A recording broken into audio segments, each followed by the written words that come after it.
Hello dears, welcome to Thanda Kitchen Recipes. ഇന്ന് lunch ബോക്സിൽ വെച്ചുകൊണ്ട് പോകാനുള്ള ഒരു സൈഡ് ഡിഷിൻ്റെ റെസിപ്പിയാണ് ഷെയർ ചെയ്യാൻ പോകുന്നത്. ഓഫീസിൽ പോകുന്നവരാണെങ്കിൽ എല്ലാ ദിവസവും രാവിലെ ലഞ്ച് ബോക്സ് റെഡിയാക്കുന്ന തിരക്കിലായിരിക്കും. ചിക്കൻ കൊണ്ട് ഇതുപോലെ ഒരു സൈഡ് ഡിഷ് ഉണ്ടാക്കി കണ്ടെയ്നറിലാക്കി ഫ്രിഡ്ജിൽ സൂക്ഷിച്ചാൽ രാവിലത്തെ ആ വലിയ തിരക്ക് ഒഴിവാക്കാം. പെട്ടെന്ന് ഉണ്ടാക്കുകയും ചെയ്യാൻ വളരെ എളുപ്പത്തിൽ ഉണ്ടാക്കാൻ പറ്റിയ ഒരു സൈഡ് ഡിഷാണിത്.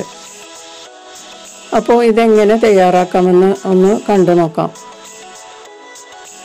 ചൂടായ പാനിലേക്ക് 2 ടേബിൾ സ്പൂൺ വെളിച്ചെണ്ണയോ അല്ലെങ്കിൽ കുക്കിംഗ് ഓയിൽ ഏതെങ്കിലും ഒഴിച്ചു കൊടുക്കാം. എണ്ണ ഇതിൽ കൂടുതൽ ഉപയോഗിക്കുന്നവരാണെങ്കിൽ അങ്ങനെയും ചെയ്യാം. എണ്ണയുടെ അളവ് ഓരോരുത്തരുടെ ടേസ്റ്റ് അനുസരിച്ച് ഉപയോഗിക്കാം. എണ്ണ ചൂടായി കഴിയുമ്പോൾ ഇതിലേക്ക് 1 ടേബിൾ സ്പൂൺ സ്ലൈസ് ചെയ്ത വെളുത്തുള്ളി ചേർക്കുക. 1 ടേബിൾ സ്പൂൺ ഇഞ്ചിയും സ്ലൈസ് ചെയ്ത് ചേർക്കുക. എരിവിനുള്ള 2 പച്ചമുളക് ഇതുപോലെ കീറി ചേർക്കാം. ഇതെല്ലാം ഒന്ന് നന്നായിട്ട് വാടുന്നത് വരെ ഒന്ന് വഴറ്റിക്കൊടുത്ത് കുക്ക് ചെയ്യാം. വെളുത്തുള്ളിയൊക്കെ നന്നായിട്ടൊന്ന് നിറം മാറി വരുമ്പോൾ ഇതിലേക്ക് 2 മീഡിയം സവാള സ്ലൈസ് ചെയ്ത് ചേർത്ത് നല്ലതുപോലെ ഒന്ന് വഴറ്റിക്കൊടുക്കാം. സവാളയൊക്കെ ഒന്ന് വാടുന്നത് വരെ വഴറ്റിക്കൊടുക്കുക. സവാള സോഫ്റ്റായി കഴിയുമ്പോഴേക്കും ഇതിലേക്ക് ഒരു വലിയ തക്കാളി സ്ലൈസ് ചെയ്തത് ചേർത്ത് കൊടുക്കാം.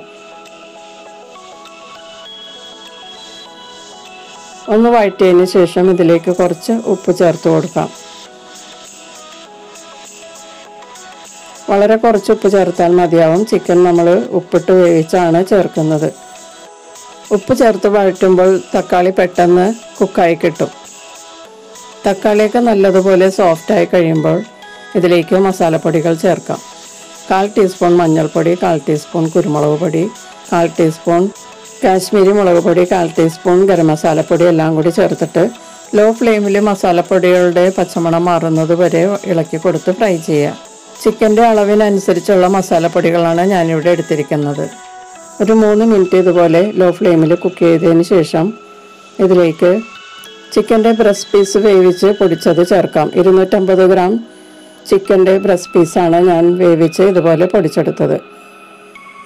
ഇത് ചേർത്ത് നല്ലതുപോലെ മസാലയുമായിട്ട് ഇളക്കി കൊടുത്ത് കുക്ക് ചെയ്യാം. മസാലയൊക്കെ നല്ലതുപോലെ ചിക്കൻ പീസസിൽ പിടിച്ച് കഴിയുമ്പോഴേക്കും ഇതിലേക്ക് കുറച്ച് വേപ്പില ചേർത്ത് കൊടുക്കാം. വേപ്പില ചേർത്തതിന് ശേഷം ഒന്നുകൂടി ചിക്കനും എല്ലാം കൂടി നല്ലതുപോലെ ചിക്കി ഫ്രൈ ചെയ്യുക. 1 മിനിറ്റ് ഒന്ന് ചിക്കി ഫ്രൈ ചെയ്താൽ മതിയാവും. കൂടുതൽ അങ്ങോട്ട് ഡ്രൈ ആക്കാതെ ഇത് പാനിൽ നിന്ന് മാറ്റാം. വളരെ ടേസ്റ്റി ആയിട്ടുള്ള ചിക്കി ഫ്രൈ ഇവിടെ റെഡി ആയിട്ടുണ്ട്. ചിക്കൻ ഇതുപോലെ തയ്യാറാക്കി ഒരു കണ്ടെയ്നറിലാക്കി ഫ്രിഡ്ജിൽ സൂക്ഷിച്ചാൽ ഒരാഴ്ചയോളം കേടുകൂടാതിരിക്കും. അപ്പോൾ രാവിലെ ലഞ്ച് ബോക്സ് വളരെ എളുപ്പത്തിൽ റെഡിയാക്കി ഓഫീസിൽ പോകാൻ സാധിക്കും. അപ്പോൾ എല്ലാവരും ഒന്ന് ട്രൈ ചെയ്ത് നോക്കുക. നമുക്ക് മറ്റൊരു റെസിപ്പിയുമായിട്ട് വീണ്ടും കാണാം. Thank you.